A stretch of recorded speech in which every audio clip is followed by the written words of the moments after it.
وقل جاء الحق وزهق الباطل إن الباطل كان زهوقا إن الحمد لله نحمده ونستعينه ونستغفره ونعوذ بالله من شرور أنفسنا ومن سيئات أعمالنا من يهده الله فلا مضل له ومن يضلل فلا هادي له وأشهد أن لا إله إلا الله وأشهد أن محمدًا عبده ورسوله أرسله بالحق بشيرا ونذيرا أما بعد فإن خير الحديث كتاب الله وخير الهدي هدي محمد صلى الله عليه وسلم فإن خير الأمور عوازمها وشر الأمور محدثاتها وكل محدثة بدعة وكل بدعة ضلالة وكل ضلالة في النار فأعوذ بالله من الشيطان الرجيم بسم الله الرحمن الرحيم من كان يريد الحياة الدنيا وزينتها نوفي إليهم أعمالهم فيها وهم فيها لا يبخسون۔ محترم حضرات، میری آواز سننے والی ماؤں اور بہنوں، چھوٹے بچوں، تمام تعریفیں اس اللہ تعالیٰ کے لیے ہیں جو ہم تمام کا خالق ہے، مالک ہے۔ اللہ ہے جو اپنی تدبیر سے، اپنی رحمت سے ہمارے درمیان روزی روٹی تقسیم کرتا ہے۔ اللہ تعالیٰ نے قرآن مجید میں فرما دیا، نحن قسمنا بینہم معیشتہم فی الحیات الدنیا۔ یہ جو تقسیم ہے کہ ایک آدمی مالدار ہے، ایک آدمی غریب ہے، ایک آدمی مڈل کلاس کا ہے، یہ تقسیم اللہ واحد القہار کی۔ محنت کے بلبوتے پر دنیا میں کوئی کما نہیں سکتا۔ آپ نے دیکھا ہوگا اچھا پڑھا لکھا آدمی بھوکا پیٹ سوتا ہے، جاہل سونے میں پلٹیاں مارتا ہے، اس کے پاس دنیا جہاں کی دولت ہے۔ تو یہ اللہ کی دین ہے، اللہ تعالیٰ جس کو جو چاہے دے دیتا ہے۔ تو اللہ سے مانگنا چاہیے، لیکن اللہ کی تقسیم پر اعتراض نہیں کرنا چاہیے۔ یا اللہ تو نے اسے کیوں دیا، مجھے کیوں نہیں دیا؟ اللہ کو معلوم ہے کہ اللہ نے اسے کیوں دیا، آپ کو کیوں نہیں دیا، لیکن اللہ سے مانگے اور تقدیر پر بھروسہ کرے۔ قرآن مجید کی آیت یہی کہتی ہے، تعریف اور لائق ہے، حمد و ثنا کے لائق ہے اللہ تعالیٰ کی ذات۔ درود و سلام ہو میرے اور آپ کے پیارے نبی محمد مصطفیٰ صلی اللہ علیہ وسلم کی ذات اقدس پر۔ محترم حضرات و خواتین، سورۃ ہود آیا نمبر 15 میں نے آپ کے سامنے تلاوت کی۔ میں اپنے لوگوں سے یہی کہتا ہوں کہ قرآن سے اپنا تعلق بڑھاؤ۔ میں نے آیت پڑھا، آیت کا حوالہ دیا، گھر جاؤ، آیت کھولو اور ایک بار دھیان سے پڑھو کہ اس کا ترجمہ کیا ہے، تفسیر کیا ہے۔ سورۃ ہود آیا نمبر 15 اللہ تعالیٰ فرماتے ہیں، من کان یرید الحیات الدنیا وزینتہا۔ اگر کوئی آدمی دنیا کی زندگی پر فریفتہ ہو جاتا ہے، دنیا کی زینت اور آرائش اور زیبائش پر فریفتہ ہو جاتا ہے، نوفی الیہم اعمالہم فیہا، تو ہم اسے پوری دنیا دے دیں گے۔ جتنی دنیا ہم نے اس کے لیے لکھی ہے وہ ساری دنیا اسے دے دیں گے۔ وہم فیہا لا یبخسون، اور اس میں کسی طرح کی کوئی کمی ہم نہیں کریں گے۔ اگر کوئی صرف دنیا چاہتا ہے، اللہ تعالیٰ دنیا اسے عطا فرما دیں گے۔ اللہ تعالیٰ نے قارون کو دنیا عطا کی، اتنی دنیا قارون کو عطا ہوئی کہ صرف اس کے خزانوں کی جو چابیاں تھیں، خزانوں کی جو کیس تھے، اسے اونٹوں کیا ایک بڑا قافلہ لے کر چلتا تھا۔ خزانے نہیں، خزانوں کی چابیاں۔ اب خزانے کتنے تھے اللہ کو معلوم، لیکن جب ان خزانوں کو کچھ علماء نے دیکھا، علم والوں نے دیکھا، تو اللہ تعالیٰ سے انہوں نے بڑے تعجب سے کہا کہ یا لیت لنا مثل ما اوتی قارون انہ لذو حظ عظیم، اللہ قارون کو جتنے خزانے ملے ہیں اگر ہم کو بھی مل جاتے تو کتنا اچھا ہوتا۔ علم والوں نے تمنا کی، جو غریب تھے انہوں نے تمنا کی کہ قارون کو کتنے خزانے ملے، لیکن دیکھتے ہی دیکھتے اللہ نے فوراً دوسری آیت میں کہا فَخَسَفْنَا بِهِ وَبِدَارِهِ الْأَرْضِ، ہم نے اس کے خزانوں سمیت اسے زمین میں دھسا دیا۔ یہ اللہ تعالیٰ کا ان کے ساتھ انصاف تھا، اللہ تعالیٰ کا عدل تھا۔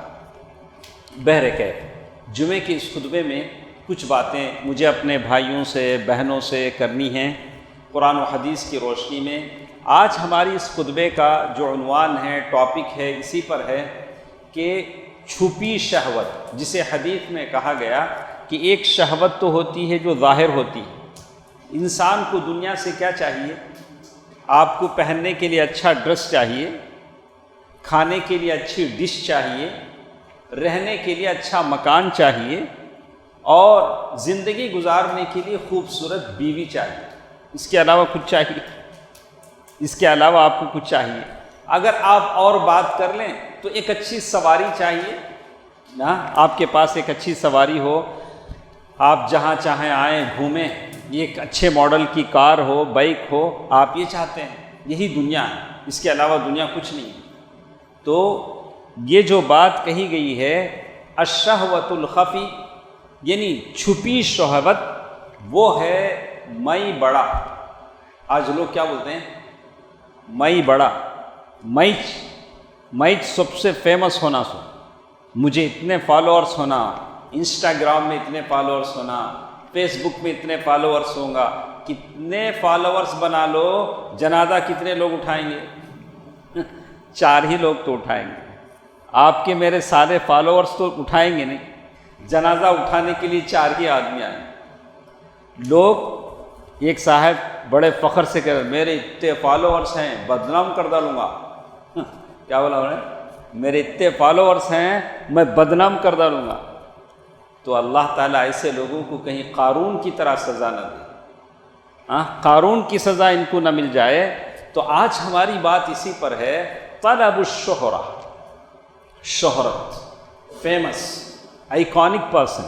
میں چاہتا ہوں کہ لوگوں میں مشہور ہو جاؤں، لوگ مجھے دیکھیں تو اٹھ کر کھڑے ہو جائیں، لوگ میری واہ واہ بولیں۔ تو یہ جو بیماری ہے، یہ بڑی عجیب بیماری ہے۔ اگر یہ دنیا دار آدمی کی عادت ہے، اللہ والا اخلاص چاہتا ہے، مخلص چاہتا ہے، وہ چھپ کر رہنا چاہتا ہے، وہ لوگوں میں مشہور ہونا نہیں چاہتا ہے، لوگوں میں شہرت نہیں چاہتا ہے، اپنی شہرت کو لے کر تکبر اور فخر نہیں کرتا ہے۔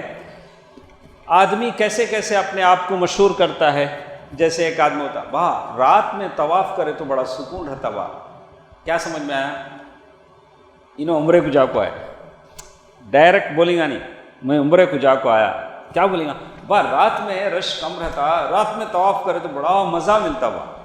سامنے والا سمجھ جانا، اچھا ہائی صاحب عمرے کو جا کو آئے کی، سیدھی بات۔ بلا حب المظاہر، اچھا رستہ چلتے چلتے جو مسجد بھی ملی، یہ مسجد کی کمیٹی کا میچ ممبر، یہ مسجد ہمیں بنائے سو۔ اللہ المستعان، اللہ المستعان۔ ساری چیزوں کا کریڈٹ دنیا میں لے لیں گے تو آخرت میں کیا ملے گا؟ اب ایک آدمی آ کے بتا، واہ صبح اٹھ کے سحری کرنا بڑا مشکل بات۔ کیا سمجھ میں آیا؟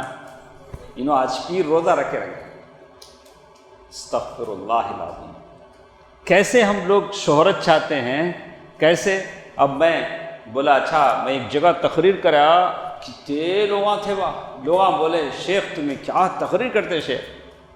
چاہے شیخ کرو چاہے آپ کرو، دونوں کے لیے اگر دنیا کے لیے کرتے ہیں تو دنیا میں ہم اپنا بدلہ لے چکے۔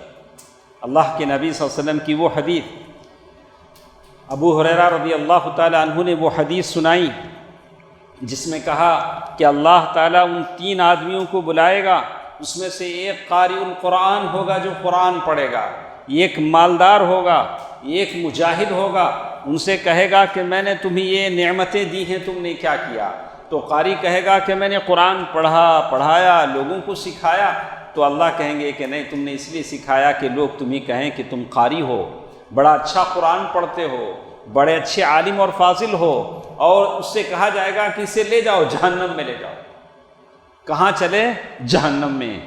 اور وہ مالدار جس نے اللہ کی راہ میں مال خرچ کیا، اس سے کہا جائے گا کہ تو نے کیا کیا؟ بولا میں نے اتنا مال خرچ کیا۔ بولا کہ نہیں، تم نے اس نیت سے خرچ کیا کہ لوگ تمہیں دریا دل کہیں، بڑا دیالو کہیں، بڑا دینے والا کہیں، جاؤ اسے بھی جہنم ہے۔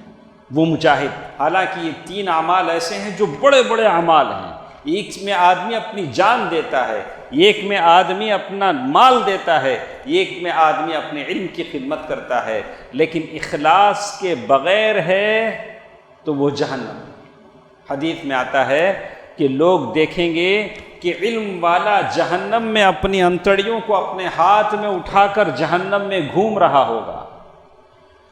لوگ اس سے پوچھیں گے کہ شیخ صاحب آپ یہاں، آپ تو ہم کو ممبر پر کیا کیا اچھی باتیں بولتے تھے، آپ یہاں کیسے؟ تو وہ بولیں گے کہ نہیں میں بولتا تھا، میں کرتا نہیں تھا، میں صرف آپ لوگوں کو بولتا تھا لیکن میں خود کرتا نہیں تھا، جس کی سزا اللہ تعالیٰ نے دی۔ دعا کیجیے کہ اللہ تعالیٰ مجھے بھی بچائے، آپ کو بچائے اس ریاکاری سے، اس شہرت سے جو آدمی حاصل کرنا چاہتا ہے۔ میں مشہور ہو جاؤں، میں مشہور ہو جاؤں، اپنے اعمال سے، اپنے پیسوں سے، اپنے دینی اعمال سے میں مشہور ہو جانا چاہتا ہوں، یہ چیز غلط ہے۔ اسی لیے کہتے ہیں کہ 3 چیزیں اسے اچھی طرح نوٹ کر لیں، بس 4 ہی باتیں، زیادہ باتیں نہیں ہیں، 4 باتیں ہیں، اسے اپنے دل میں بٹھا دیں۔ میں خاص کر ہماری بہنوں سے بھی کہوں گا، ہماری ماؤں سے کہوں گا کہ آپ ذرا توجہ سے سنیں۔ اللہ کے نبی صلی اللہ علیہ وسلم نے حدیث میں بتایا 3 مہلکات، 3 مہلکات، 3 چیزیں ایسی ہیں جو آدمی کو ہلاک کرنے والی ہیں، ڈسٹرائڈ، یعنی آدمی کو برباد کر دیتی ہیں۔ 3 چیزیں ایسی، وہ کون سی چیزیں ہیں؟ شح مطاع، شح مطاع، ایسی حرص، ایسا لالچ جس کا جو آدمی اس پر چلتا رہے۔ آدمی کے اندر ایک طرح کی حرص ہوتی ہے، لالچ ہوتی ہے۔ دوسری چیز ہوا متبع، اپنی نفسانی خواہش کی پیروی کرنا، اور تیسری چیز اس میں بتایا گیا اعجاب المرء بنفسہ، آدمی کا اپنے آپ میں خوش ہونا، جسے ہم کہتے ہیں میاں مٹھو بننا۔ کچھ لوگ اپنی تعریف کر کے خوش ہوتے رہتے ہیں، 2 آدمی بیٹھ جاتے، انہوں ان کی تعریف، انہوں ان کی تعریف، دونوں خوش ہوتے رہتے۔ بولا ارے آدمی وہ ہے جو دوسرے لوگ کہیں کہ آپ اچھے ہیں، دوسرے لوگ آپ کی اخلاق کی تعریف کریں، آپ خود اپنے بارے میں بولتے رہیں، خوش ہو جاتے رہیں۔ اعجاب المرء بنفسہ، آدمی کا اپنے سے خوش ہو جانا اسے ہلاک کر دیتا ہے، اسے برباد کر دیتا ہے۔ ہماری کوئی حیثیت نہیں ہے، ہم سب اللہ کے رحم و کرم کے محتاج ہیں، ہماری کوئی حیثیت نہیں ہے، ہم سب اللہ کے رحم و کرم کے محتاج ہیں۔ 3 چیزیں جو ہلاک کرنے والی ہی یہ بتائی گئی۔ پھر اللہ کے نبی صلی اللہ علیہ وسلم بتایا 3 منجیات، 3 چیزیں ایسی ہیں جو آدمی کو نجات دینے والی، جہنم سے بچنا چاہتے ہیں تو 3 چیزیں ایسی ہیں۔ خشیت اللہ فی السر والعلانیہ، لوگوں میں بیٹھے ہیں تب بھی اللہ اللہ کہو، اپنی پریویسی میں ہیں، تنہائی میں ہیں تب بھی اللہ اللہ کہو۔ ایسا نہیں ہو کہ مسجد میں ہیں پہلی صف میں اللہ اللہ اللہ، باہر گئے مسجد سے ادھر ادھر دیکھ رہے ہیں، نہیں دیکھنے کی جگہ دیکھ رہے ہیں۔ بولا کہ نہیں، خشیت اللہ فی السر والعلانیہ، آپ لوگوں میں بھی اللہ سے ڈریں۔ اگر آپ تنہائی میں جا رہے ہیں، اپنے روم میں جا رہے ہیں اور اپنے الگ کمرے میں جا رہے ہیں، وہاں کوئی دیکھنے والا نہیں ہے لیکن اللہ آپ کو دیکھ رہا ہے، وہاں بھی اللہ سے ڈریں۔ والقصد فی الفقر والغنى، پھر حدیث میں بتایا گیا والقصد فی الفقر والغنى، آپ مالداری میں بھی اور فقیری میں بھی اقتصاد یعنی میانہ روی اختیار کریں، میانہ روی اختیار کریں۔ اللہ تعالیٰ نے جب مالداری دیا تب بھی اللہ کو یاد کریں، اللہ تعالیٰ نے جب فقیری دی تب اللہ کو یاد کریں۔ آدمی ایسا کرتا ہے کہ غربت آئی تو اللہ یاد آتا ہے، مالداری آئی تو اللہ کو بھول جاتا ہے، بولا کہ نہیں، ایسی بات نہیں ہونی چاہیے۔ آپ غریب ہیں تو غربت میں اللہ کے نام پر خرچ کرو، اللہ کو یاد کرو، مالدار ہیں تو مالداری میں اللہ تبارک و تعالیٰ کے نام پر خرچ کرو۔ ایک تیسری چیز بتاتے ہوئے کہا کہ جو نجات دینے والی ہے، وَالْعَدْلُ فِي الْغَضَبِ وَالرِّضَى، آپ غصے میں بھی ہیں تب بھی لوگوں کے ساتھ انصاف کرو، آپ خوش ہیں تب بھی اللہ تعالیٰ لوگوں کے ساتھ انصاف کرو۔ ایسا نہیں ہو کہ خوشی میں آئے تو لوگوں کے ساتھ الگ انصاف، آپ کسی پر غصہ ہوئے تو لوگوں کے ساتھ الگ انصاف، ایسا نہیں کرو۔ اگر یہ تین چیزیں آپ کے اندر ہیں تو یہ تین چیزیں آپ کو جہنم سے نجات دیتی۔ ایک اور چیز جس کے بارے میں اللہ کے نبی صلی اللہ علیہ وسلم فرمایا، ثلاث کفارات، تین چیزیں ایسی ہیں جو گناہوں کا کفارہ بن جاتی ہیں۔ وہ کیا چیزیں ہیں؟ انتظار الصلاۃ بعد الصلاۃ، ایک نماز کے بعد دوسرے نماز کا انتظار کرنا۔ اگر آپ کے پاس اتنا ٹائم ہے، یا باہر بھی آپ چلے جاتے ہیں، اپنے کام میں لگ جاتے ہیں، لیکن من میں آپ کے ہے کہ میں نے ظہر پڑھ لیا، عصر کی اذان کب ہوگی، انتظار، اذان کا انتظار، یہ آپ کے گناہوں کا کفارہ ہے۔ اسباغ الوضوء، اور وضو کے اعضاء کو آپ اچھی طرح دھوتے ہیں، ہاتھ دھویا تو اچھی طرح دھویا، اور پیر دھوئے تو اچھی طرح دھویا، یعنی کہ جلد بازی میں آدھا سارا دھو کے بھاگ کے آ گئے، یہ آپ کے گناہوں کا کفارہ ہے۔ اور پھر کہا وَنَقْلُ الْأَقْدَامِ إِلَى الْجَمَاعَةِ، آپ چل کر آتے ہیں یا سواری پر مسجدوں کو آتے ہیں تو اللہ تعالیٰ ہر قدم پر آپ کو اللہ تعالیٰ ثواب دیتے ہیں۔ ایک آدمی نے کہا کہ میں تو چل کر نہیں آتا، میں اپنی بائک پر آتا ہوں، کار پر آتا ہوں، جتنی مرتبہ آپ کا پہیہ گھومے گا، ٹائر گھومے گا، وہ قدم کے برابر، اللہ تعالیٰ اس پر آپ کو اجر دے گا، اللہ تعالیٰ اس پر آپ کو اجر دے گا۔ پھر اللہ کے نبی صلی اللہ علیہ وسلم فرمایا ثلاث درجات، تین کام ایسے ہیں جو آپ کے درجات کو بلند کرتے ہیں۔ ان کاموں میں سے کیا ہے؟ اطعام الطعام، غریبوں کو کھانا کھلانا ہے، غریبوں کو کھانا کھلانا ہے۔ میں کہتا ہوں کہ آپ کو اللہ نے دولت دی ہے تو کبھی یہاں مسجد کی طرف سے مٹھائی بٹتی ہے، کبھی کھانا بانٹیے۔ آشرم سے، سکھوں کے مندروں سے اور دوسرے چرچوں سے کھانا بٹتا ہے، کیا ویسے ہی بٹتا رہے گا؟ ہماری مسجد سے کیوں نہیں بٹے؟ شیرین تو ہم بانٹتے ہی ہیں، لیکن کبھی کھانا بھی بانٹیں تاکہ معلوم ہو کہ مسجدیں خیر ہیں، فلاح ہیں۔ یہاں صرف مسلمان اندر بیٹھ کر عبادت نہیں کرتے ہیں، لیکن اس عبادت کا اثر باہر بھی آتا ہے۔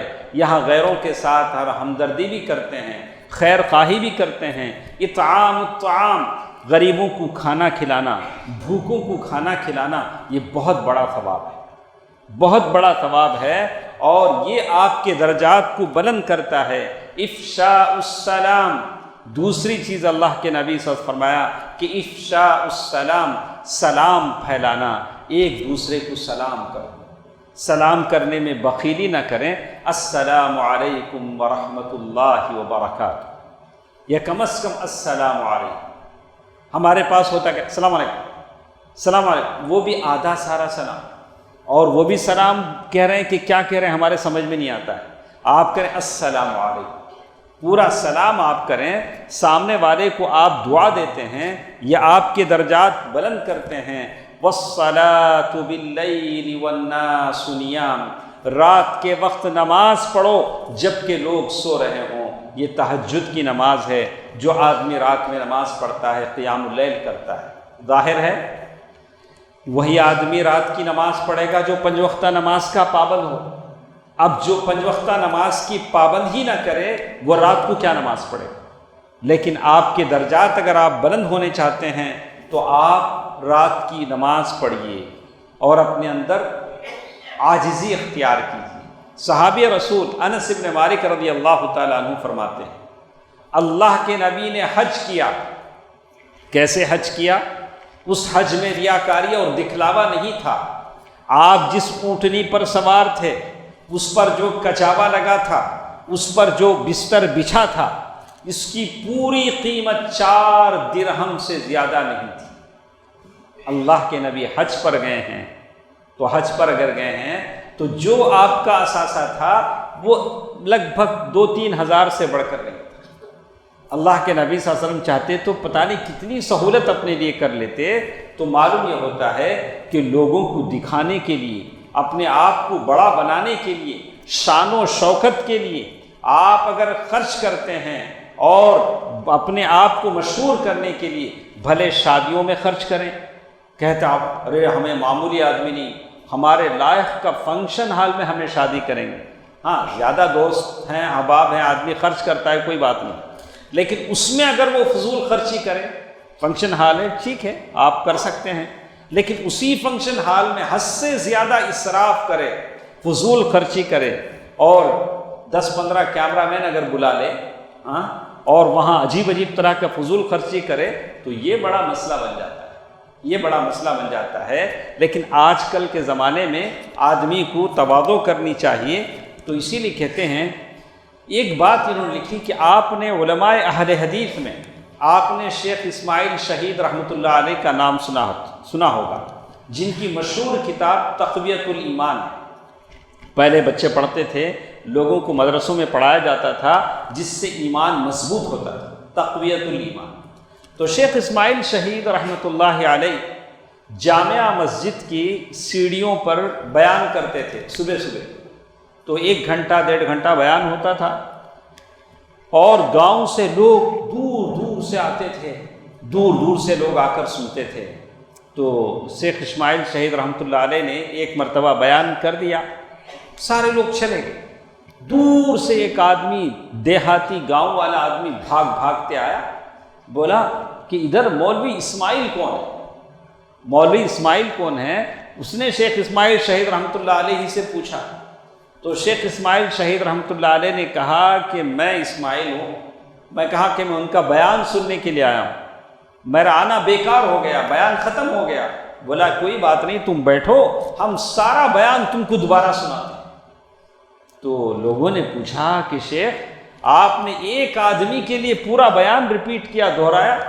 بولا کہ پہلے بھی جب میں نے بیان کیا تھا تو ایک ہی آدمی کے لیے بیان کیا تھا کہ ایک آدمی بھی ہدایت پر آ جائے تو مجھے نجات مل جائے گی۔ اب بھی جب میں بیان کر رہا ہوں تو ایک ہی آدمی کے لیے کر رہا ہوں، اگر ایک ہی آدمی غور سے سنتا ہے تو اللہ تعالیٰ مجھے ہدایت دے گا۔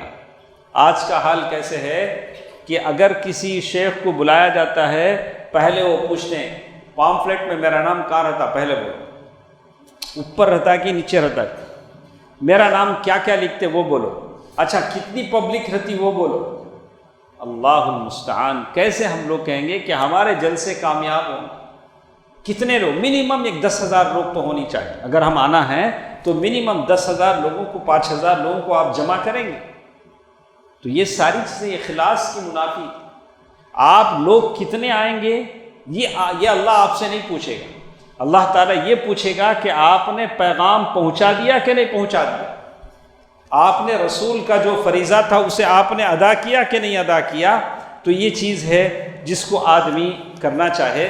تو اللہ کے نبی صلی اللہ علیہ وسلم کی یہ حدیث جس کے بارے میں کہتے ہیں ان اللہ یحب العبد التقی الغنی الخفی، اللہ تعالیٰ اس بندے سے محبت کرتا ہے جو متقی ہو، الغنی جو بے نیاز ہو، الخفی جو لوگوں سے چھپا چھپا رہتا۔ بہت سارے کام لوگ کرتے ہیں لیکن اپنا نام آنا نہیں چاہتے، چھپ کر کرتے ہیں، لیکن اگر کوئی کھل کر کرے، کہا کہ میرا نام ہو، میری شہرت ہو، تو یہ چیز منع ہے۔ تو اسی لیے کہتے ہیں سورۃ الانعام آیہ نمبر 162 جس میں اللہ تعالیٰ نے فرمایا قل ان صلاتی ونسکی ومحیای ومماتی للہ رب العالمین لا شریک لہ وبذلک امرت، کہا کہ قل ان صلاتی، بے شک میری نماز، میری قربانی، میری زندگی اور موت سب کا سب اللہ تعالیٰ کے لیے۔ میرے دوستو عزیزو، ماں اور بہنوں، آج یہ سب سے بڑی بیماری جو ہم میں پائی جاتی ہے وہ مشہور ہونے کی بیماری، فیمس ہونے کی بیماری۔ چاہے وہ سوشل میڈیا میں ہو، چاہے لوگوں میں ہو، چاہے جماعتوں میں ہو، یہ مشہور ہونے کی بیماری ہے جس سے ہم کو بچنا چاہیے۔ یہ بیماری کتنی خطرناک ہے سنیے، اللہ کے نبی صلی اللہ علیہ وسلم نے حدیث میں فرمایا ما ذئبان جائعان فی غنم، اگر دو بھوکے بھیڑیے ہوں، بھیڑیا کہتے ہیں وولف، یعنی بھوکے بھیڑیوں کو بکریوں کے ریوڑ میں چھوڑ دیا جائے، بھیڑیے بھوکے ہیں تو ریوڑ سے بکریاں کیسے کھائیں گے، بکریوں کو کیسے نقصان کریں گے، اس سے زیادہ آدمی نقصان کرتا ہے حرص المرء علی المال والشرف لدینہ، یہ ایک آدمی کو اس کا دین سے نقصان پہنچتا ہے جب وہ مال اور شہرت کی حرص کرتا ہے، مال کی طلب میں، شہرت کی طلب میں، فیمس ہونے کی چکر میں آدمی کا دین اتنا ڈیمیج ہو جاتا ہے۔ مال حاصل کرنے کے لیے آج لوگ کیا کیا کرتے ہیں، اپنوں سے دشمنی مول لیتے ہیں، بھائی سے دشمنی، بہن سے دشمنی، باپ سے دشمنی، کوئی نافرمان اولاد تو اپنے باپ کا قتل بھی کر دیتی ہے صرف پراپرٹی کے لیے۔ ہاں، کہا کہ یہ صرف اور شہرت کے لیے پتہ نہیں آدمی کیا کیا کرتا ہے۔ اللہ کے نبی نے فرمایا کہ آدمی اپنے دین کو برباد کرنے کے لیے سارے کام کرتے ہیں۔ والشرف لدین من سمع اللہ بہ ومن یرائی اللہ بہ، اللہ کے نبی صلی اللہ علیہ وسلم نے حدیث میں فرمایا کہ جو شخص شہرت حاصل کرنے کے لیے کوئی دینی کام کرتا ہے، کوئی دین کا کام کرتا ہے، تو اللہ تبارک و تعالیٰ کل حشر میں اسے ذلیل کر دیں گے کہ یہ کام اس نے شہرت حاصل کرنے کے لیے کیا تھا۔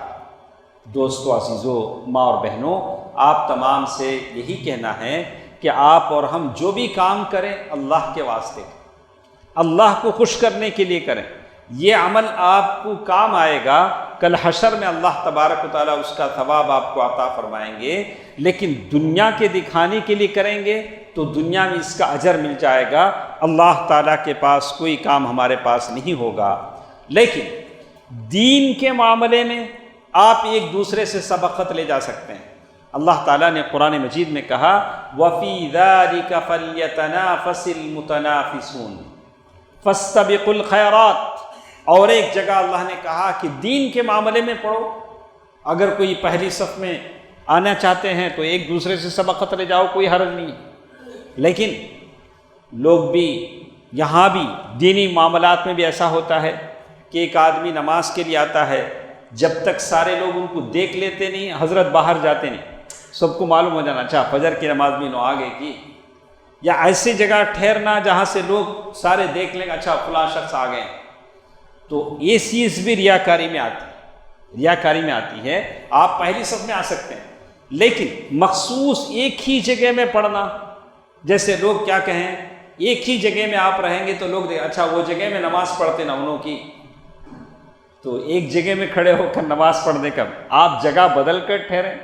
آپ ایک ہی جگہ میں ٹھہرتے ہیں تو وہ آپ بتانا چاہتے ہیں کہ میں یہاں ہوں، آپ مجھے دیکھ لیں، تو یہ بھی اچھی بات نہیں ہے۔ آپ جگہ بدل کر ٹھہریں، اس سے بھی اچھا ہوگا کہ ہر جگہ جہاں بھی آپ نماز پڑھتے ہیں اللہ وہ جگہ آپ کے حق میں گواہی دے گی۔ بہرکیف یہ دنیا ہے، آدمی شہرت کے لیے بہت سارے کام کرتے ہیں۔ ایک واقعہ لوگوں نے ذکر کیا کہ ایک زمانے میں ایک گاؤں والا مکہ گیا، مکے میں وہ زمزم کا کنواں ہوتا تھا پہلے، اب تو پورا لاک ہے، پہلے زمانے میں زمزم کا کنواں لوگ دیکھ سکتے تھے۔ زمزم کے ویل میں، کنویں میں اس نے پیشاب کر دیا۔ کیا کیا اس نے؟ زمزم کے باوڑی میں، کنویں میں اس نے پیشاب کر دیا۔ سارے لوگ اسے پکڑے، بولے اللہ کے بندے کیا کر دیا تو نے؟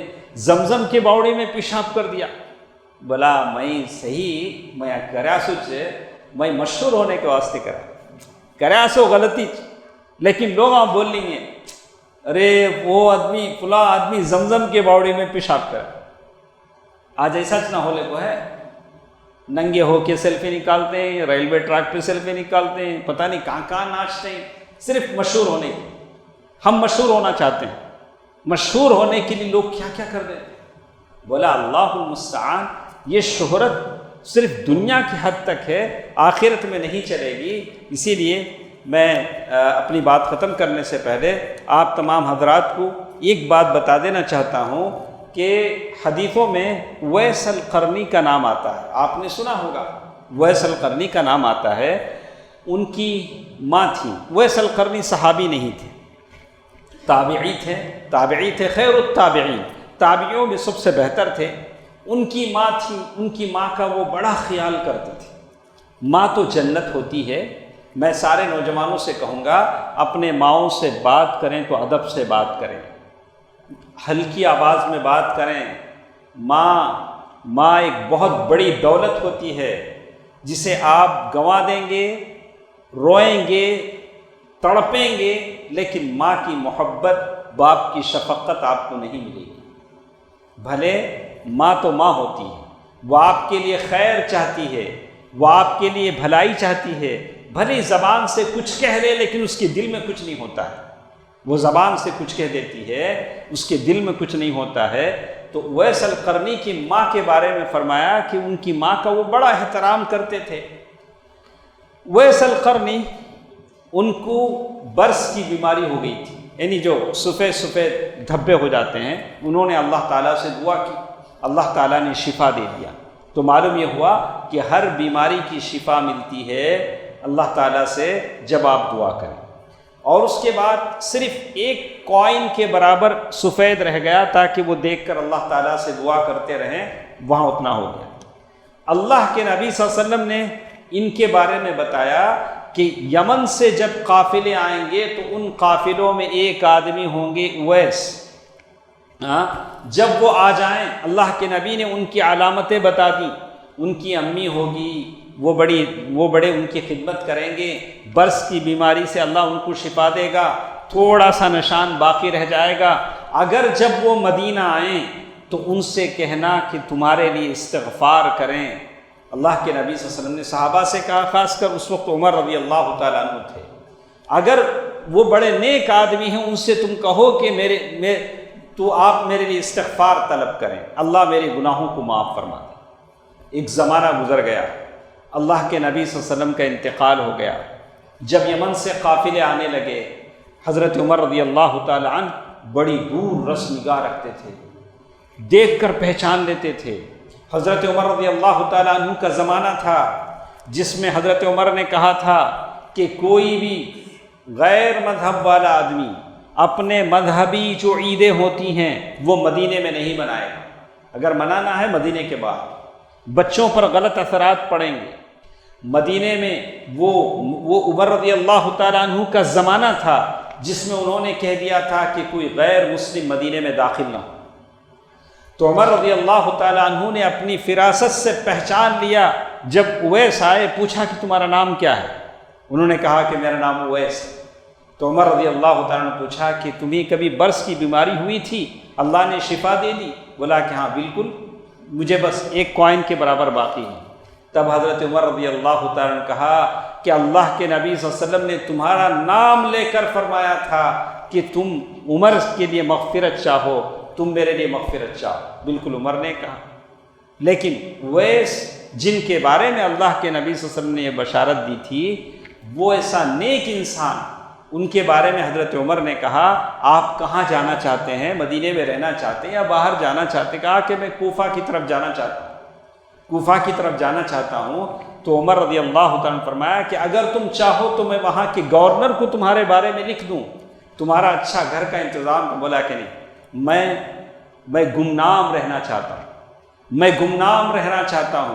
یہی بات امام احمد بن حنبل رضی اللہ تعالیٰ نے فرمایا کہ میں چاہتا ہوں کہ مکے کی کسی وادی میں نکل جاؤں، لوگ مجھے نہ پہچانیں. اللہ دوستو عزیزو، ماں اور بہنوں، یہ مشہور ہونے کی جو خواہش ہے اسے دل سے نکال دیں. آپ ضرور مشہور ہوں، لیکن اللہ تعالیٰ کے پاس، اللہ تعالیٰ کے مقرب بندوں میں اللہ تعالیٰ، اپنے بندوں میں اللہ آپ سب کو شامل فرمائے. اویس قرنی کے بارے میں ایک زمانے کے بعد کوئی صاحب جب وہاں گئے تو جا کر واپس آئے تو عمر نے پوچھا کہ کیا تمہیں اویس سے کہیں ملاقات ہوئی؟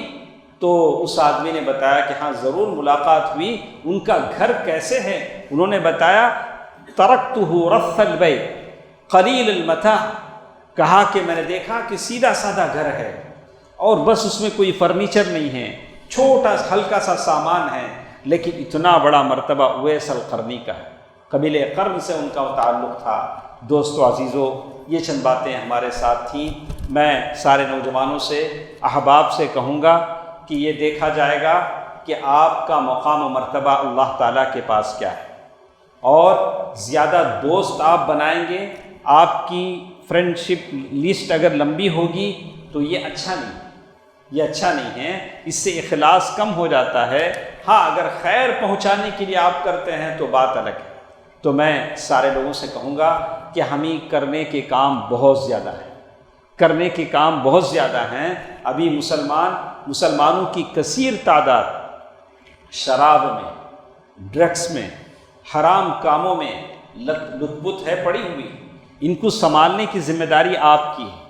بحیثیت مسلمان آپ کا فرض بنتا ہے، آپ اور ہم گلیوں میں نکلیں، لوگوں کو سمجھائیں، اللہ کے نبی کا کام کریں، اس لیے کہ آپ مسلمان ہیں۔ اس کی کوشش کیجئے، اپنی کمیونٹی کو، اپنی قوم کو سنبھالنے کی کوشش کیجئے، تاکہ مسلم قوم میں کوئی کمزور اور کوئی بیمار اور کوئی لاچار ہرگز نہ رہے، اور سارے لوگ ہنسی خوشی زندگی گزار سکیں۔ اللہ تعالیٰ سے میں دعا کرتا ہوں کہ اللہ تعالیٰ ہم جتنے یہاں بیٹھے ہیں، جتنی ہماری آواز سن رہے ہیں، اللہ تعالیٰ ہم سب کو مخلص بنائیں۔ اللہ تعالیٰ ریاکاری سے، نام و نمود سے، طلب شہرت طلبی سے مجھے اور آپ کو بچائے رکھے۔ یا اللہ ہم سب کو اپنے مقرب بندوں میں شامل فرما۔ یا اللہ ہم میں جو لاچار ہیں، کمزور ہیں، اس کو توانا اور تندرست بنا دے۔ یا اللہ ہم میں جو قرض دار ہیں، ان کے قرضوں کی ادائیگی کا ذریعہ فرما دے۔ یا اللہ ہم سب کو تیرے خزانوں سے عطا فرما۔ یا اللہ ہم سب کو تیرے خزانوں سے عطا فرما۔ یا اللہ جو کچھ تو ہمیں دیا ہے اس میں برکت عنایت فرما۔ یا اللہ اس میں برکت عنایت فرما۔ یا اللہ کسی کے در کا محتاج ہم کو نہ بنا۔ یا اللہ ہماری دولت میں، صحت میں برکت عنایت فرما۔ یا اللہ دشمنوں کے غلبے سے، سطوت سے، یا اللہ ہم سب مسلمانوں کو، عالم اسلام کے مسلمانوں کو بچائے رکھ۔ یا اللہ جو بیمار ہیں انہیں شفایہ بھی عطا فرما، شفائے کلیہ عطا فرما، شفائے عاجلہ عطا فرما۔ یا اللہ ہم تمام کے وہ رشتہ دار، وہ باپ دادا جو دنیا سے جا چکے ہیں، ان کے قبروں کو نور سے بھر دے۔ یا اللہ ان کے قبروں کو جنت کدہ بنا دے۔ یا اللہ ان تمام کی مغفرت فرما دے۔